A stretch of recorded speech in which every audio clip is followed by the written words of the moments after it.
Si vous êtes célibataire,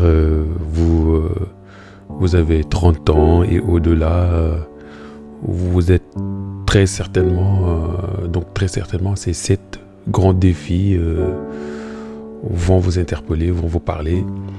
Donc, installez-vous confortablement et partageons un petit moment ensemble. Alors, si vous avez d'autres défis que j'ai pas repérés, n'hésitez pas à les partager tout en bas dans les commentaires. Et comme ça, on va enrichir notre catalogue de défis.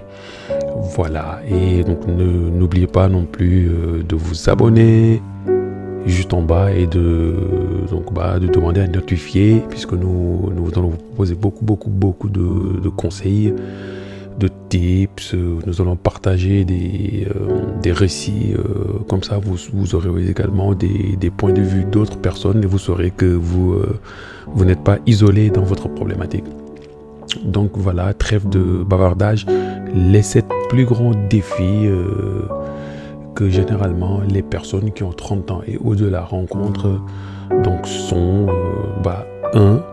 La pression sociale, bien entendu, puisque la société est faite de sorte que quand on atteint un certain âge, tout simplement, les questions fusent. Pourquoi il est tout seul? Pourquoi il n'est pas marié? Pourquoi il n'arrive pas à retenir quelqu'un? Ou pourquoi il n'arrive pas à s'attacher, etc. Et donc, du coup, ça fait que... Oups. S'il y a un peu de bruit, ne vous en faites pas.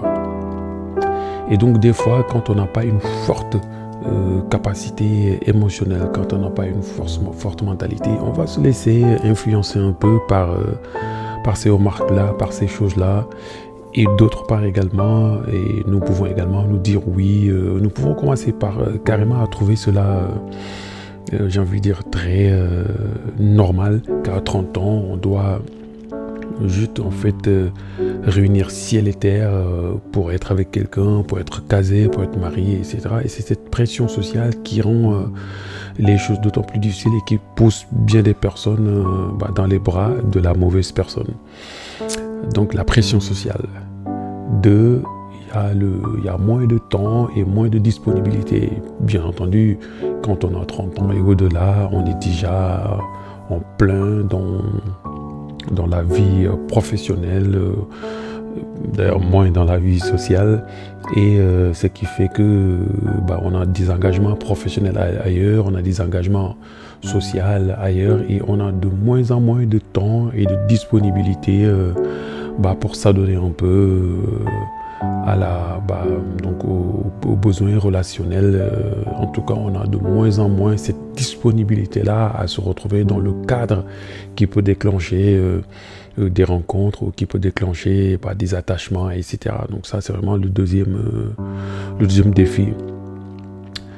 Troisième défi, ce sera forcément les bagages émotionnels, puisque à 30 ans, très souvent, on a déjà connu des histoires qui nous ont laissé, donc des blessures en nous, qui ont laissé des cicatrices en nous et qui nous ont laissé un peu sur des a priori et des états d'âme qui font que très souvent on a décidé d'une chose ou d'une autre. En tout cas, très souvent on n'est pas vierge de bagages. C'est ce qui fait que à cet âge-là, dans cette tranche d'âge-là, le bagage émotionnel va un peu conditionner la vision qu'on a de la relation, la vision qu'on a de l'amour, la vision qu'on a de la jante opposée. Et très souvent, ça va venir un peu polluer notre démarche de rencontrer quelqu'un, notre ouverture à rencontrer quelqu'un. Et c'est également un bagage émotionnel donc qui impacte beaucoup notre épanouissement dans ce sens. Et donc il y a également les changements de priorité, puisque quand on a 20 ans, 25 ans, on a un peu l'esprit léger, donc on peut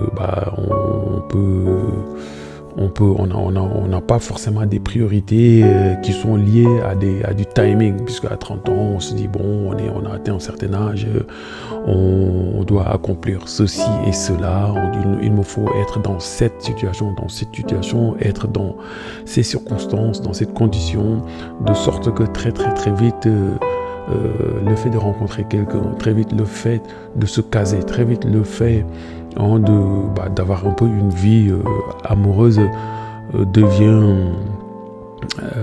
est relégué à des priorités de second niveau, puisqu'il y a d'autres choses qui nous semble-t-il plus intéressants, plus importants pour notre condition. Et donc la quatrième chose, il y a la réduction du cercle social, puisque à ces âges-là, comme je disais tout à l'heure, on est très demandé professionnellement.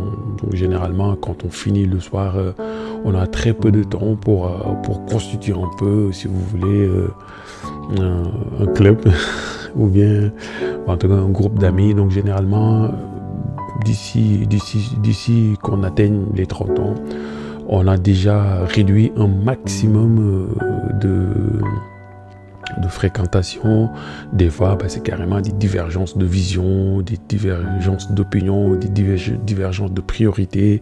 Et aussi, la plupart de nos amis sont casés, donc ils sont plus dans les mêmes libertés, en tout cas dans les mêmes visions. Et très souvent, à l'âge de 30 ans ou au-delà, on a déjà réduit largement ce cercle, et donc du coup on se retrouve avec un cercle très restreint, voire inexistant, et donc là on réduit également les possibilités que nous avons de rencontrer quelqu'un et de nous caser. Et donc également en sixième lieu, on a notre approche est plus rationnelle quand il s'agit de la relation, parce que à 20 ans on est vierge d'émotions et de sentiments, on est vierge de bagages, et donc généralement on est plus ouvert à la rencontre, on prend beaucoup plus de risques, on est beaucoup plus dans le rêve, on est beaucoup plus dans l'idéalisation, on est beaucoup plus dans l'attente et à la recherche du prince charmant, de sorte que notre approche relationnelle est purement beaucoup plus relaxe, purement beaucoup plus spontanée. Alors que quand on atteint un certain âge, donc au-delà des 30 ans, 40 ans et voire plus, là, cette approche est beaucoup plus, j'ai envie de dire, stratégique, puisqu'on ne va pas juste sauter dans les bras du premier venu, on veut qu'il ait une certaine vision, donc en corrélation avec la nôtre, il faut qu'il ait un certain statut, il faut qu'il ait un certain regard en tout cas de la vie, une certaine position sociale, etc. Et donc généralement on se lance juste pas parce que on a trouvé qu'il avait de beaux yeux et qu'on se lance. Généralement quand même on a beaucoup plus de critères, on est beaucoup plus rationnel dans ce choix. Et en dernier lieu, on a l'évolution de la dynamique des rencontres change beaucoup.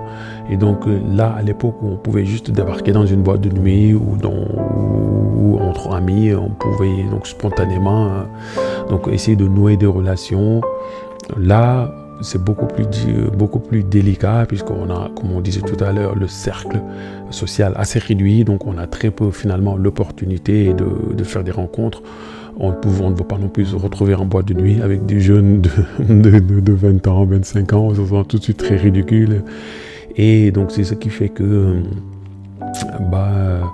on a du mal à nous retrouver dans un cadre idéal, dans un cadre opportun qui peut aboutir à faire des rencontres intéressantes.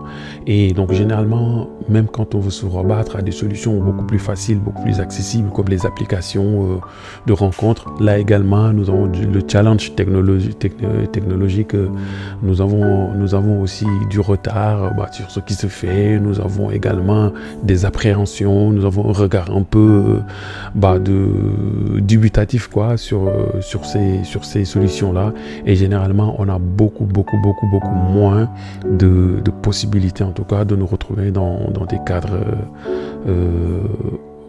j'ai envie de dire, pouvant déclencher des rencontres.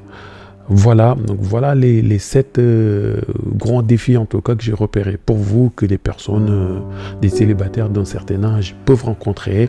Bien entendu, il y a des solutions.